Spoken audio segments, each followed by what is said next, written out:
Bem, graças a Deus por estarmos aqui nesta ocasião para juntos estarmos estudando as Escrituras Sagradas. Que o Deus Todo-Poderoso continue nos abençoando grandemente e possa abrir o entendimento de cada um de vocês nesta ocasião. Para mim é uma satisfação imensa estar aqui para juntos estarmos estudando a Palavra de Deus. Que o Deus Eterno nos abençoe grandemente. Eu peço uma bênção muito especial sobre a vida daqueles que vão nos ouvir através do YouTube. No nome eterno do Senhor Jesus Cristo, eu peço que o seu entendimento possa ser aberto, que você possa compreender também toda a Palavra de Deus e que o Espírito Santo te instrua. No nome do Senhor Jesus Cristo, eu agradeço toda a audiência que vocês têm nos dado também através do YouTube. No nome do Senhor Jesus Cristo. Sem mais delongas, quem estiver com a sua Bíblia, por gentileza, abra comigo no capítulo 5 de Tiago, de versos 12 até o 20. Hoje, pela misericórdia de Deus, nós vamos concluir nossos estudos nessa carta maravilhosa, onde nós aprendemos muitas coisas, onde nós vimos ali orientações a respeito da riqueza, nós ouvimos ali orientações a pastores e a igrejas, e deste modo foi um rico aprendizado que nós tivemos. Então, quem estiver com a sua Bíblia, por gentileza, abra comigo no capítulo 5 de Tiago, de versos 12 até o 20. E diz assim: acima de tudo, porém, meus irmãos, não jureis, nem pelo céu, nem pela terra, nem por qualquer outro voto. Antes seja o vosso sim, sim, e o vosso não, não, para não cairdes em juízo. Está alguém entre vós sofrendo? Faça oração. Está alguém alegre? Cante louvores. Está alguém entre vós doente? Chame os presbíteros da igreja, e estes façam oração sobre ele, ungindo-o com óleo, em nome do Senhor. E a oração da fé salvará o enfermo, e o Senhor o levantará. E se houver cometido pecados, ser-lhe-ão perdoados. Confessai, pois, os vossos pecados uns aos outros, e orai uns pelos outros para serdes curados. Muito pode, por sua eficácia, a súplica do justo. Elias era homem semelhante a nós, sujeito aos mesmos sentimentos, e orou com instância, para que não chovesse sobre a terra, e por 3 anos e 6 meses não choveu. E orou de novo, e o céu deu a chuva, e a terra fez germinar os seus frutos. Meus irmãos, se algum entre vós se desviar da verdade, e alguém o converter, sabei que aquele que converter o pecador do seu mau caminho, ou do seu caminho errado, salvará da morte a alma dele, e cobrirá a multidão de pecados. Amém? Até aqui a leitura das Escrituras. Que o Deus Eterno continue nos abençoando grandemente e que nós possamos ter um ótimo aprendizado aqui e que o Deus Todo-Poderoso possa nos abençoar através da sua palavra. Então, o nosso autor aqui, ele segue exortando os seus ouvintes e leitores através dessas palavras. E ele salienta aí 3 tópicos que são muito importantes, que todo cristão deve ter claro em sua mente. O primeiro tópico que Tiago toca aí é a questão dos juramentos. E desta forma ele alerta sobre a questão do nosso falar mais uma vez. Então ele fala a respeito da fala do ser humano, e aqui ele começa aí a condenar um costume típico ali dos judeus do seu período, que tinha o costume de jurar aí pela terra, jurar pelo céu, e deste modo se afastar do juramento contra o nome do Senhor, de usar o nome do Senhor. Mas vocês vão ver ao decorrer dessa carta que todo aquele, meus irmãos, que jura ou pela terra ou pelos céus, ainda que não está citando o nome do Eterno, não está falando Yahweh, ou Yahvé, ou Senhor, ou Pai, ou Criador, ele está sim citando o nome do Senhor de forma indireta. Porque quem criou os céus e a terra, quem criou todo esse universo que nós conhecemos, foi o Deus Todo-Poderoso. Então, por isso, Tiago denota que as palavras do crente devem ser retas e coesas, de modo que seu sim seja sempre sim e seu não seja sempre não. Uma das coisas que todo cristão deve evitar é esse caso aí de ficar inventando contos ou histórias da carochinha. Nesse sentido, deve sempre falar o que é correto, ou seja, jamais faltar com a verdade. Então, o eleito de Deus, o crente em Cristo Jesus, ele não pode inventar histórias da carochinha, ele não pode estar inventando contos aí, faltando com a verdade. Jamais faltem com a verdade, vocês devem sempre falar a verdade. Ainda que o ato de falar a verdade, meus irmãos, ainda possa prejudicá-los em alguns casos. Evitem de inventar histórias. Tiago, nesta sessão, mais uma vez, ele se vale aí dos ensinamentos do nosso Senhor Jesus Cristo. E quando ele fala a respeito do sim e não aí, ele começa a repetir as mesmas palavras que o Senhor e Salvador Jesus Cristo havia proferido lá no Sermão do Monte. Abra comigo no capítulo 5 de Mateus, e vocês vão ver que a estrutura aqui das palavras de Tiago são as mesmas que o Senhor Jesus aqui usou no capítulo 5 de Mateus, de versos 33 até o 37. Então, em Mateus, no capítulo 5, de versículos 33 até o 37, o Senhor e Salvador Jesus Cristo, ele fala as mesmas palavras que Tiago fala aqui.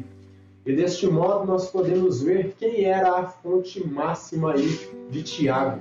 A fonte que ele tinha era o Senhor e Salvador Jesus Cristo. Era dali que ele tirava seus ensinamentos. De tudo que ele ouviu do Senhor, de tudo que ele havia ouvido do seu irmão segundo a carne, agora ele passa a ensinar. Então, no capítulo 5, de verso 33 até o 37 de Mateus, diz assim, também ouvistes o que foi dito aos antigos, não jurarás falso, mas cumprirás rigorosamente para com o Senhor os teus juramentos. Jesus, ele começa a refutar isso aqui, Eu, porém, vos digo, de modo algum jureis nem pelo céu, por ser o trono de Deus, nem pela terra, por ser o estrado de seus pés, nem por Jerusalém, por ser a cidade do grande rei, nem jureis pela tua cabeça, porque não podes tornar um cabelo branco ou preto. Seja, porém, a tua palavra sim, sim, e seu não, não. O que disto passar vem do maligno. Então, o mesmo Jesus estava confrontando esta prática aí dos judeus, que achavam que pelo fato de fazer um juramento fora de usar o nome do Senhor, eles evitavam quebrar aquele mandamento que Moisés havia escrito ali na lei, que dizia que não devíamos usar o nome do Senhor em vão. E eles achavam ali em sua ignorância que pelo fato de jurar por Jerusalém ou jurar ali pelo céu e pela terra, eles estavam evitando quebrar esse mandamento. Mas o que Jesus está falando aqui é que se você jura pelo céu ou pela terra, você está jurando por Deus, porque quem criou o céu e a terra foi Deus. Então é necessário que tudo que nós falarmos seja reto, de modo aí que ele diz que seu sim seja sim e seu não, não. Então ele repete os ensinamentos do nosso Senhor. Mas em Eclesiastes, no capítulo 5, é uma passagem bastante conhecida de todos nós, Salomão ele fala algo aqui bastante categórico a respeito do juramento. Então, no capítulo 5 aqui de Eclesiastes, de verso 1 até o 6, diz assim, prestem bem atenção. Eclesiastes é logo após Provérbios, e diz assim, guarda o teu pé quando entrares na casa de Deus, chegar-se-á para ouvir para ouvir é melhor do que oferecer de sacrifício de tolos, pois não sabem que faz mal? Não te precipites com a tua boca, nem o teu coração se apresse a pronunciar palavra alguma diante de Deus, porque Deus está nos céus e tu na terra. Portanto, sejam poucas as tuas palavras, diz aqui Salomão, porque dos muitos trabalhos vêm os sonhos, e do muito falar, palavras nécias. Quando a Deus fizerdes algum voto, não tardes em cumpri-lo, porque não se agrada de tolos. Cumpre o voto que fazes. Melhor é que não votes do que votes e não cumpras. Não consintas que a tua boca te faça culpado, nem digas diante do mensageiro de Deus, que foi inadvertência. Por que razão se iraria Deus por causa da tua palavra, a ponto de destruir as obras das tuas mãos? Então, o mesmo que Tiago está orientando aqui, Salomão já havia orientado lá no passado, no Antigo Testamento, e ele está dizendo que todas as vezes que nós abrirmos a nossa boca, sejam poucas as nossas palavras, mas que essas palavras sejam corretas, sejam verdadeiras. Saibam que Stemacher, ao comentar este tópico aqui de Tiago, ele diz o seguinte, o ensinamento de Jesus, reiterado por Tiago, é simples, que o seu sim seja sim, e seu não seja não. Isto é, sejam honestos e falem a verdade a qualquer tempo. Então isto fala de honestidade. Se você é um cristão, você deve, por natureza, ser honesto, nunca faltar com a verdade, nunca ludibriar a ninguém. Desta forma, entenda, fale pouco, mas que suas palavras sejam corretas e sejam dignas de aceitação. O segundo tópico aqui que Tiago aponta é a questão da oração. E ele fala da oração e a sua importância, mas ele traz um terceiro tópico junto à questão da oração.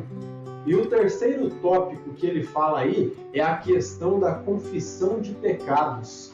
Eu não sei se vocês conseguiram compreender muito bem, mas Tiago não fala de confissão de pecados apenas para Deus, mas ele fala de confessar os seus pecados uns aos outros mutuamente.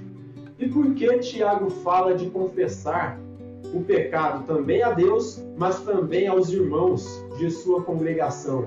Isto fala de você abrir o seu coração, tirar as cargas de dentro do seu coração, confessar os seus pecados e assim demonstrar que você está arrependido tanto a Deus quanto a seus irmãos.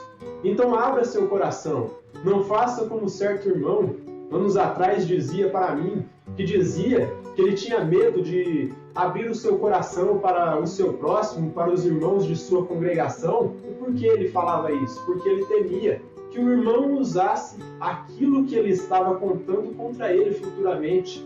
Eu dizia para ele, meu irmão, esse pensamento é totalmente equivocado.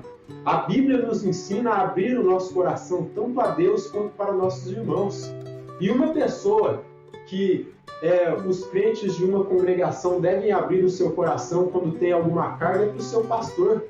Não devem temer, porque o pastor ele é um companheiro que está ali para auxiliar na vida cristã, está ali para ajudar, e os irmãos em geral também são companheiros. Eles não estão ali para lutar uns contra os outros. Isso é trabalho de cabrito. Nós não somos cabritos, nós somos ovelhas. E ovelhas colaboram umas com as outras. E desta forma eu dizia para este irmão, meu irmão, você deve rever os seus conceitos, você deve pensar bem nisso aí que você está falando, porque isso aí não concorda com a palavra de Deus. A Bíblia diz que nós devemos levar as cargas uns dos outros.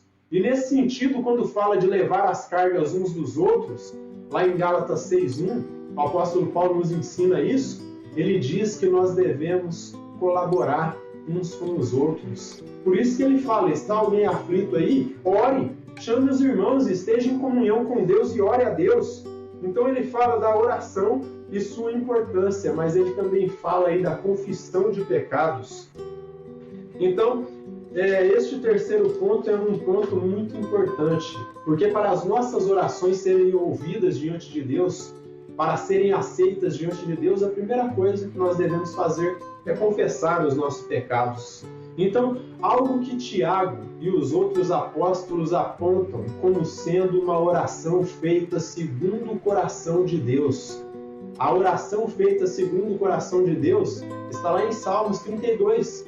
Lá no versículo 5, Davi diz que confessei os meus pecados diante do Senhor, e ele se inclinou e perdoou os meus pecados. Então, desta forma, abra o seu coração, tanto com Deus quanto com os seus irmãos, se libere dessas cargas, não carregue angústias e tristezas dentro do coração, porque disso Deus se desagrada.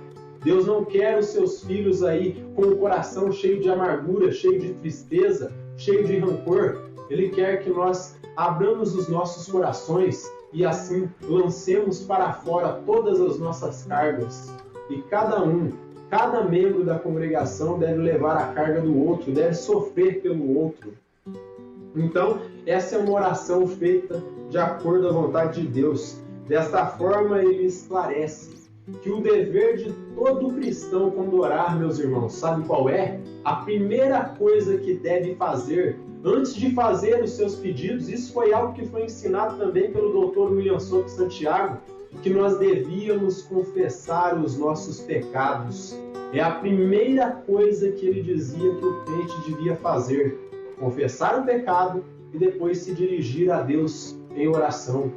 Por isso, todas as vezes que vocês me veem orando aqui, vocês veem eu pedindo perdão pelos nossos pecados, porque a primeira coisa que nós devemos fazer é se inclinar para Deus, reconhecer os nossos erros e pedir perdão.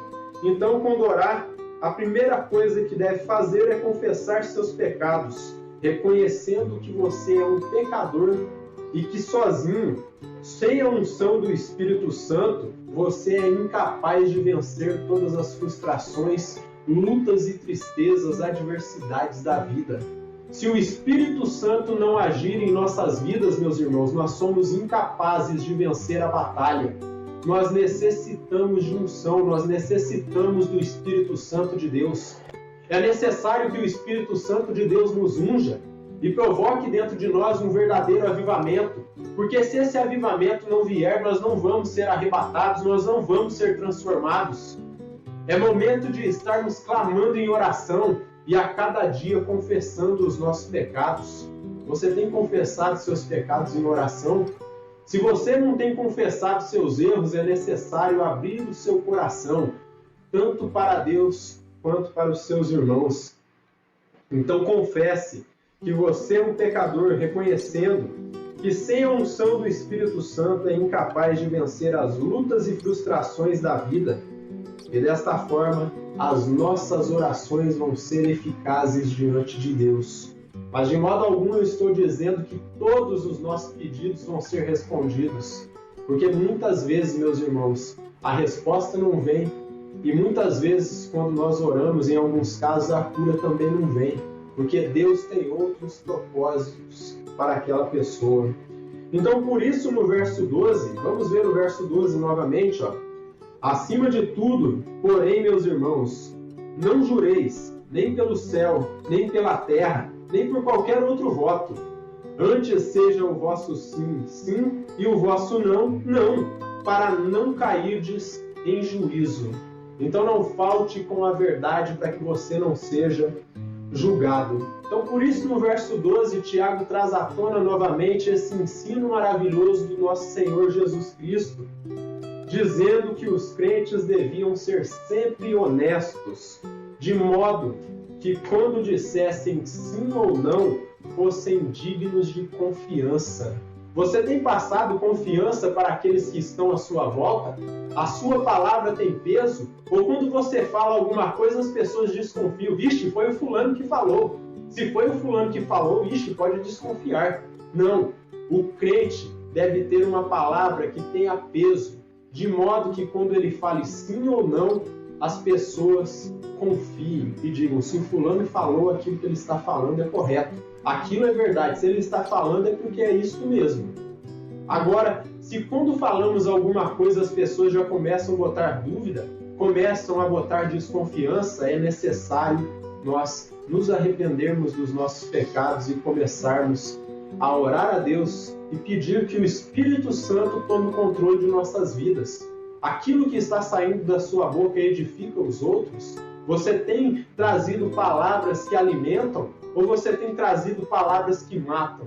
É necessário trazermos palavras que sejam retas. Então, deste modo, o ensino que Tiago traz aqui, repetindo as palavras do Senhor Jesus, continua válido até os dias de hoje, de modo que quando falarmos sim, seja realmente sim, e quando falarmos não, seja realmente não.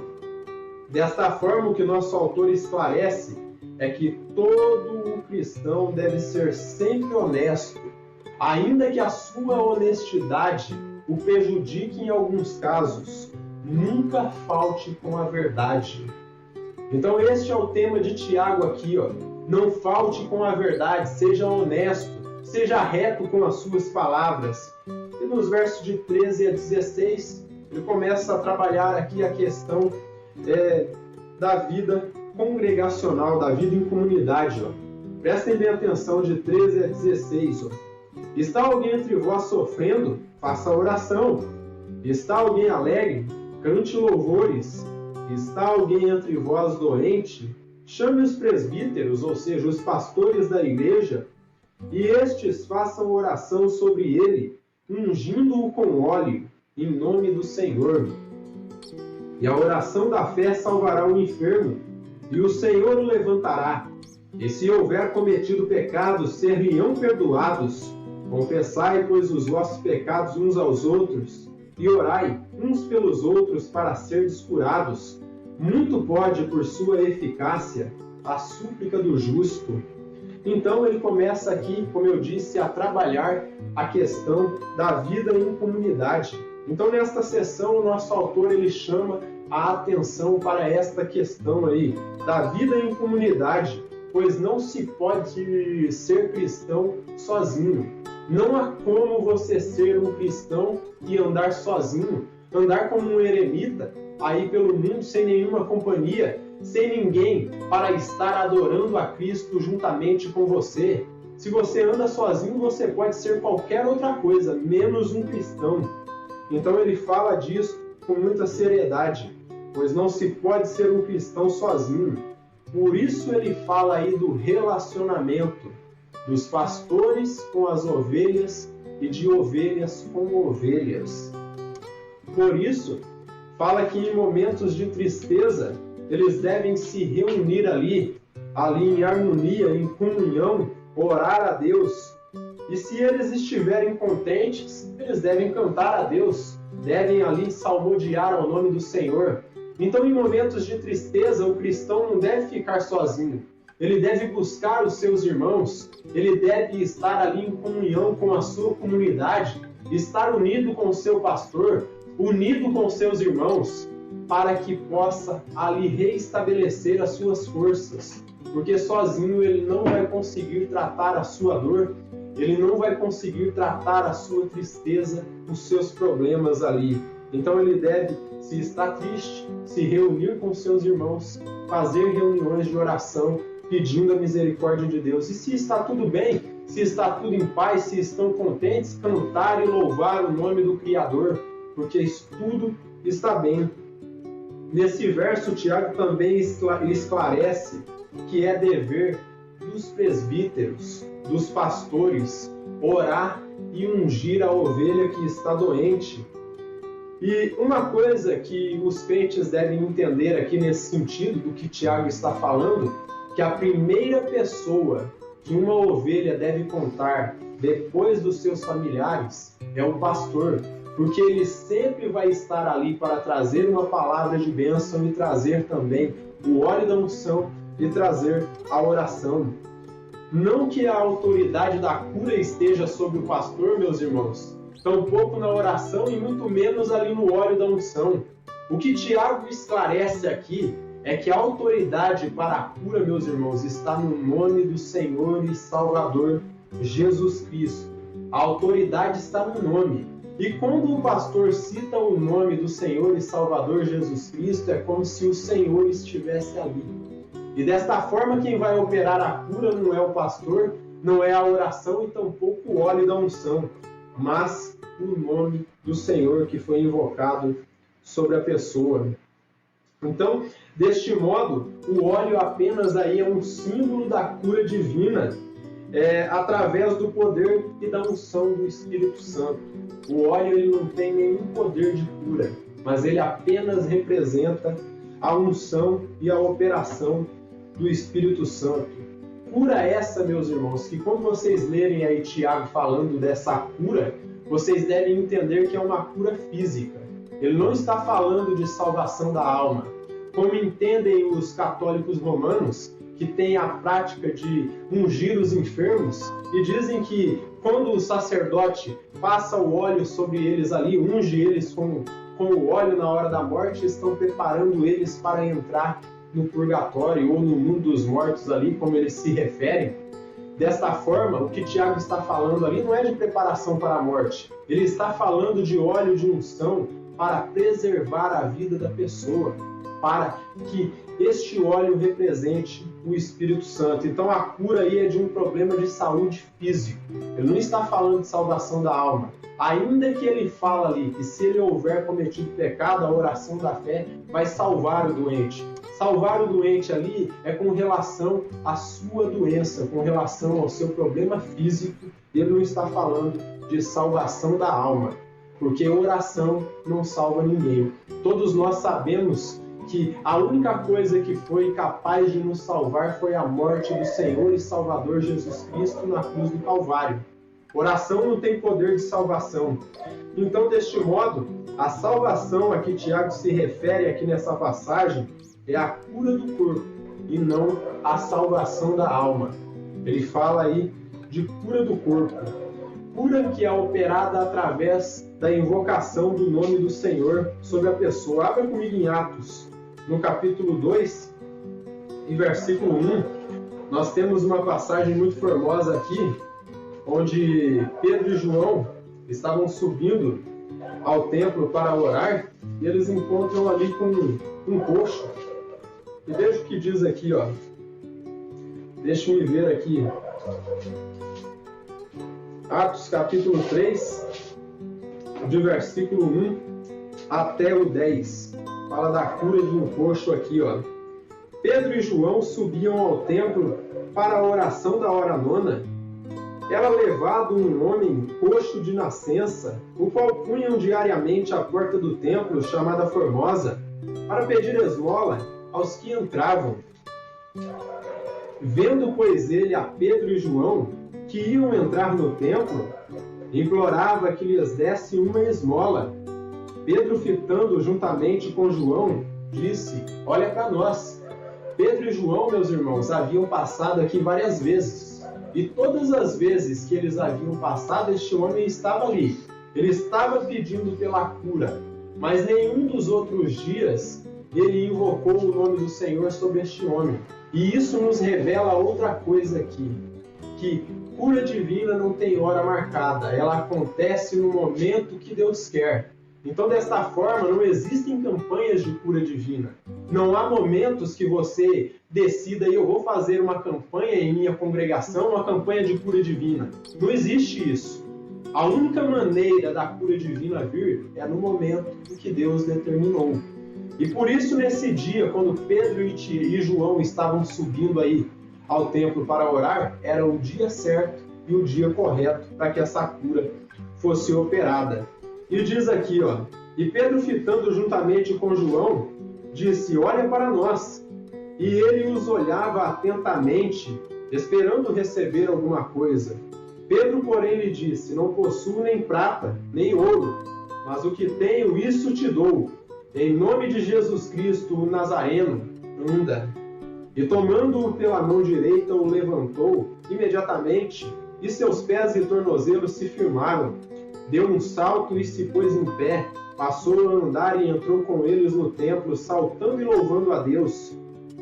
Viu todo o povo a andar e a louvar a Deus, e reconheceram ser ele o mesmo que esmolava assentado à porta formosa do templo, e se encheram de admiração e assombro por isso que lhe acontecera. porque foi um milagre, foi uma cura divina. Então entendam que não há hora marcada para Deus operar essa cura. Ele vai operar se Ele decidir operar. E não adianta o pastor orar e ungir com óleo. Se Deus decidir em seu coração que não vai curar, Ele não vai curar, porque Ele é soberano. Então vamos seguindo aqui. Em versos 17 e 18, ele traz mais algumas coisas aqui, ó. Elias era homem semelhante a nós, sujeito aos mesmos sentimentos, e orou com instância, para que não chovesse sobre a terra, e por 3 anos e 6 meses não choveu.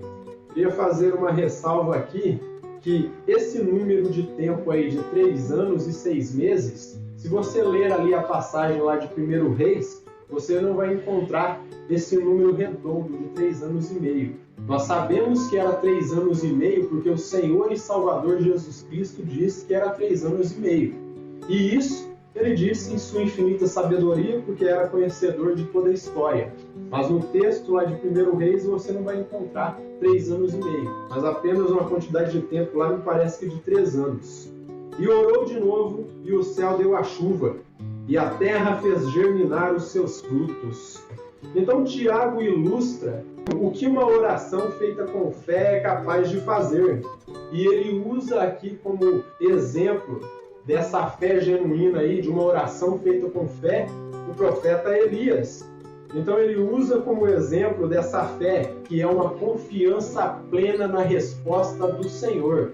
Não é apenas uma confiança em alguma coisa, é uma confiança de que Deus vai responder a essa oração.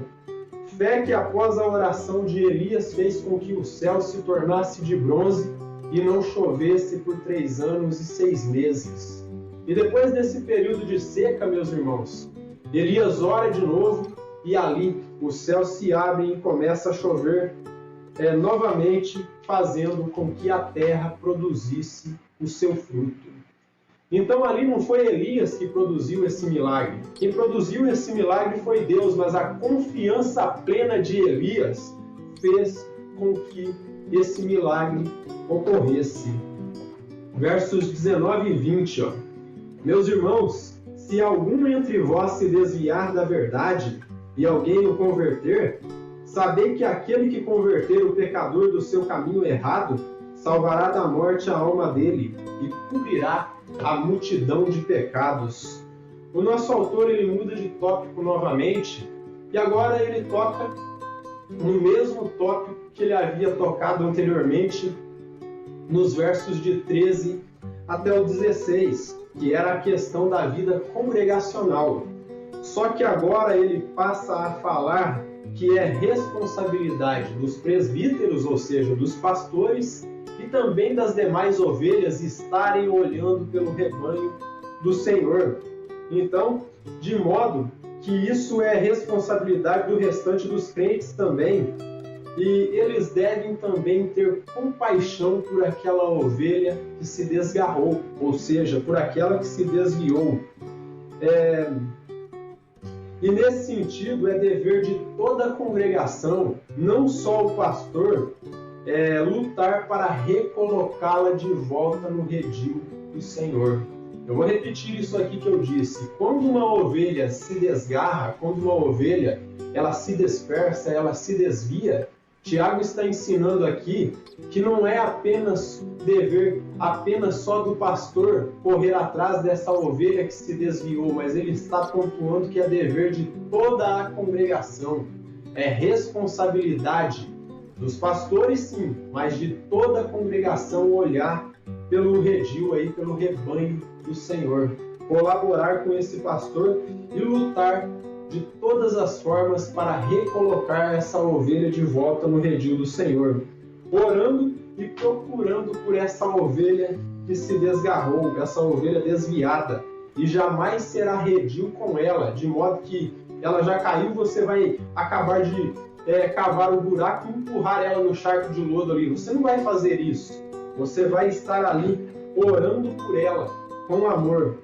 Mais uma vez o nosso autor ele repete aqui o ensino do nosso Senhor e Salvador Jesus Cristo. Vamos lá, Mateus no capítulo 18, de versículo 15 até o 17. Mateus capítulo 18, versículos 15 até o 17. Nós vamos encontrar o Senhor Jesus instruindo a respeito deste assunto também. Então não é dever apenas do pastor correr atrás da ovelha que se desgarrou, mas também das demais ovelhas colaborarem e lutarem para que essa ovelha seja recolocada de volta no redil do Senhor. Veja o que diz aqui em Mateus 18, de versículos 15 até o 17. Prestem bem atenção aqui. Se teu irmão pecar contra ti, vai arguí-lo, ou seja, vai corrigi-lo, entre ti e ele só. E se ele te ouvir, ganhaste o teu irmão. Se porém não te ouvir, toma ainda contigo uma ou duas pessoas, para que pelo depoimento de 2 ou 3 testemunhas, toda palavra se estabeleça. Então Jesus está orientando aqui, em Mateus capítulo 18, de versículos 15 até o 17. O irmão se desviou, ele pecou, você vai lá, corrige ele entre você e ele só.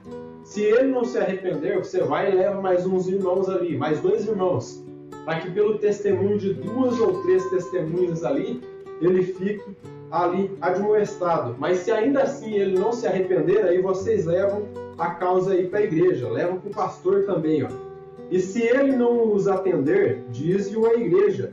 E se recusar a ouvir também a igreja, considera-o como gentio e publicano. Mas sabendo que tudo isso, quando nós formos fazer, deve ser feito com amor divino, admoestando essa pessoa com amor. O apóstolo Paulo ele segue aí pela mesma linha de raciocínio aí, tanto de Tiago quanto de Jesus, porque eles eram orientados pelo mesmo Espírito. Abre em Gálatas aí no capítulo 6, versículos 1 e 2. Gálatas capítulo 6, de versículos 1 e 2. Veja o que diz aqui, Gálatas capítulo 6, dos versos 1 até o 2. Irmãos, se alguém for surpreendido em alguma falta, vós que sois espirituais, corrigi-o com espírito de brandura. Então corrija com amor. Ele foi surpreendido em falta, foi surpreendido em pecado. Então vós que sois espirituais, corrigi-o com espírito de brandura. E guarda-te, para que não sejas também tentado. Então aquele irmão que viu o outro cometendo pecado, ele automaticamente deve ir lá corrigir ele. Mas ele deve se atentar para ele não ser tentado pelo pecado do outro, não se contaminar com o pecado do outro. Deve ir em espírito de oração. E segue aqui, levai as cargas uns dos outros, e assim cumprireis a lei de Cristo, que é ama o teu próximo como a ti mesmo. Então, desta forma, você deve corrigir com amor, não com rispidez. Mas lá em 2 Coríntios, no capítulo 2, Paulo ele fala algo nesse sentido também. 2 Coríntios, capítulo 2, de versículo 6 até o 11. Prestem bem atenção aqui. 2 Coríntios, capítulo 2, versículo 6 até o 11. Basta-lhe a punição pela maioria, de modo que deveis, pelo contrário, perdoar-lhe e confortá-lo, para que não seja o mesmo consumido por excessiva tristeza, pelo que vos rogo que confirmeis para com ele o vosso amor. E foi por isso também que vos escrevi, para ter prova de que em tudo sois obedientes. A quem perdoais alguma coisa, também eu perdoo, porque de fato o que tenho perdoado, se alguma coisa tenho perdoado, por causa de vós o fiz na presença de Cristo, para que Satanás não alcance vantagem sobre nós, pois não lhe ignoramos os seus desígnios. Então, quando nós corrigimos os nossos irmãos e perdoamos alguma falta que ele cometeu contra nós, nós estamos aí livrando essa pessoa aí dos ardis do inimigo, porque nós não estamos ali desfazendo desses desígnios, nós estamos atentos aí. Então, nesse sentido, O que ele frisa é que sempre devemos admoestar aqueles que se desviam com amor, e não com ira e com rispidez, corrigindo de maneira honesta. Vai em 1 Pedro, no capítulo 4, e versículo 8. Prestem bem atenção no que diz aqui, ó. Capítulo 4, e versículo 8 de 1 Pedro. Ó. Acima de tudo, porém, tende amor intenso, uns para com os outros, porque o amor cobre a multidão de pecados. Mas uma coisa que nós devemos entender aqui, tanto Tiago quanto Salomão, mais um pouquinho nós vamos ver aqui, e Pedro, eles falam que o amor cobre a multidão de pecados. Mas abre em Provérbios no capítulo 10 e versículo 12. Veja o que diz aqui o sábio rei Salomão. Provérbios 10 e versículo 12. Veja o que diz aqui logo após o livro de Salmos, ó. Capítulo 10 de Provérbios e versículo 12, ó. O ódio incita contendas, mas o amor cobre todas as transgressões. O que será que Tiago, Pedro e Salomão estão querendo dizer quando falam que o amor é capaz de cobrir todas as transgressões, cobrir a multidão de pecados?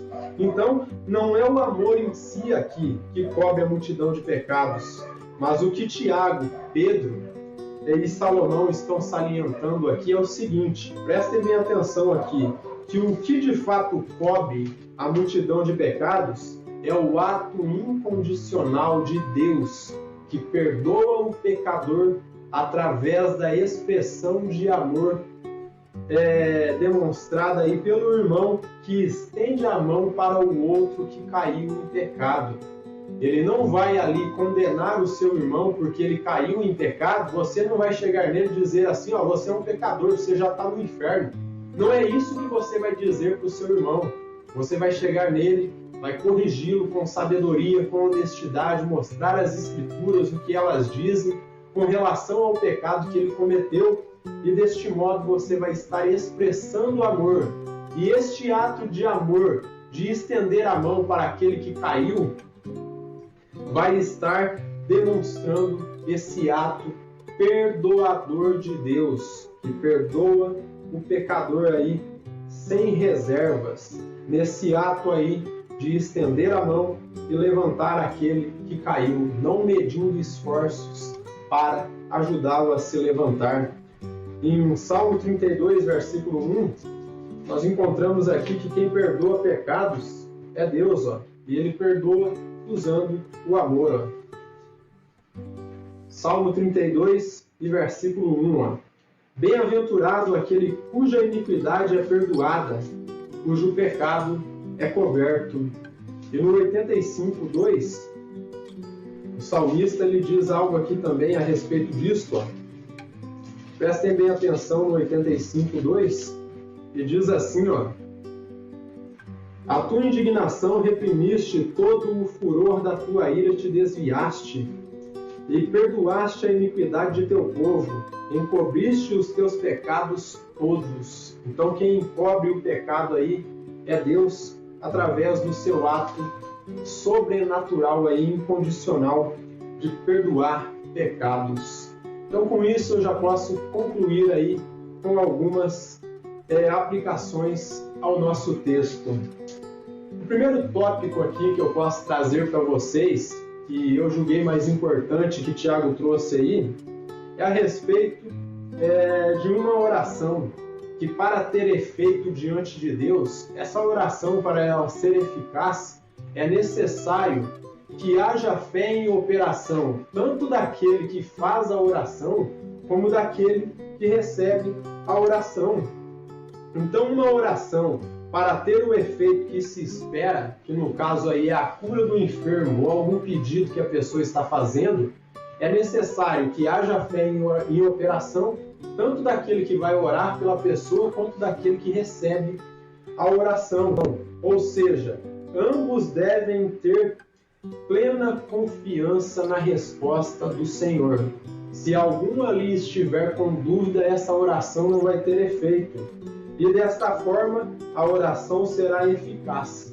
Mas uma coisa que eu devo salientar aqui, que sempre nós devemos nos submeter à vontade de Deus. Porque nem sempre, em alguns casos, a cura não vem, como eu disse ao início, e a resposta daquilo que você está pedindo não vem, como aconteceu com o apóstolo Paulo. Abra lá em 2 Coríntios, no capítulo 12. Eu acredito que todos sabem a que passagem eu me refiro. 2 Coríntios, capítulo 12, de versículo 7 ao 10. Veja o que aconteceu aqui com o apóstolo Paulo. 2 Coríntios, capítulo 12, versículo 7 até o 10, diz assim, ó: E para que não me ensoberbecesse com grandeza das revelações, foi-me posto um espinho na carne, mensageiro de Satanás, para me esbofetear, a fim de que não me exaltasse. Então Paulo havia subido até o terceiro céu, havia ouvido coisas ali que são inefáveis, que não é lícito ao homem dizer, e para que ele não se exaltasse das revelações que ele havia recebido ali, Deus coloca uma doença nele, coloca um espinho na carne. E por causa disto, 3 vezes eu pedi ao Senhor que o afastasse de mim. 3 vezes ele ora a Deus e pede que esse espinho na carne, esse problema de saúde que ele estava enfrentando, fosse retirado dele. Só que a resposta foi esta, ó: Então ele me disse: A minha graça te basta, porque o poder se aperfeiçoa na fraqueza. De boa vontade, pois mais me gloriarei nas fraquezas, para que sobre mim repouse o poder de Cristo, pelo que sinto prazer nas fraquezas, nas injúrias, nas necessidades, nas perseguições, nas angústias por amor de Cristo, porque quando sou fraco, então é que sou forte. Então Paulo aqui, ele orou por 3 vezes incessantemente ali, sem se cansar, para que Deus o curasse. Só que a resposta que Deus deu para ele foi a cura? Não foi a cura. Deus falou para ele: Paulo, minha graça te basta. Eu não vou te curar, mas eu vou dar graça para que você suporte esse problema de saúde, para que você suporte esse espinho na carne. E deste modo a cura não veio. Paulo, por mais que orou, por mais que pediu, Deus falou para ele: eu não vou curar. Você vai ficar com essa doença, você vai receber a graça e vai suportá-la, mas eu não vou retirar de você. Mas a cura não veio. E assim nós devemos entender que não é porque nós estamos pedindo alguma coisa para Deus que Deus é obrigado a dar aquilo que nós estamos pedindo. Igual nós vimos aí muitos teólogos da teologia da prosperidade dizendo: eu determino a cura, eu determino isso, eu determino a riqueza. O ser humano não determina nada. Quem determina é Deus. Se Ele quiser nos prosperar, Ele nos prospera. Se Ele quiser nos curar, Ele cura. Agora, se Ele não quiser, Ele não vai fazer, porque Ele é soberano e Ele decide o que Ele deve e o que Ele não deve fazer. Então não é porque nós estamos pedindo que Deus é obrigado a fazer alguma coisa por nós. E o segundo e último ponto aqui que eu quero trazer é: Tiago nos alerta sobre a importância de orar em momentos aí de crise e de dor, de sofrimento. E o porquê? Porque quando nós estamos em momento de crise, de sofrimento, de adversidade, quando nós nos voltamos a Deus em oração, sabe o que acontece? Nós buscamos forças em Deus para suportar as nossas provações. Abre em 1 Pedro, em capítulo 5, e verso 7. Ó. Veja o que Pedro nos diz aqui. Ó. 1 Pedro, capítulo 5, e versículo 7. Ó. Lançando sobre ele toda a vossa ansiedade, porque ele tem cuidado de vós. E lá em Efésios, no capítulo 6, e versículo 18, diz assim, ó, Efésios 6 e versículo 18, diz assim, ó: com toda oração e súplica, orando em todo tempo no Espírito, e para isto vigiando com toda perseverança e súplica por todos os santos. Outra coisa que Paulo traz aqui é que quando nós estamos em oração, nós estamos vigiando, nós estamos em constante vigília, orando e pedindo a Deus que nos sustente em momentos de fraqueza, em momentos de crise.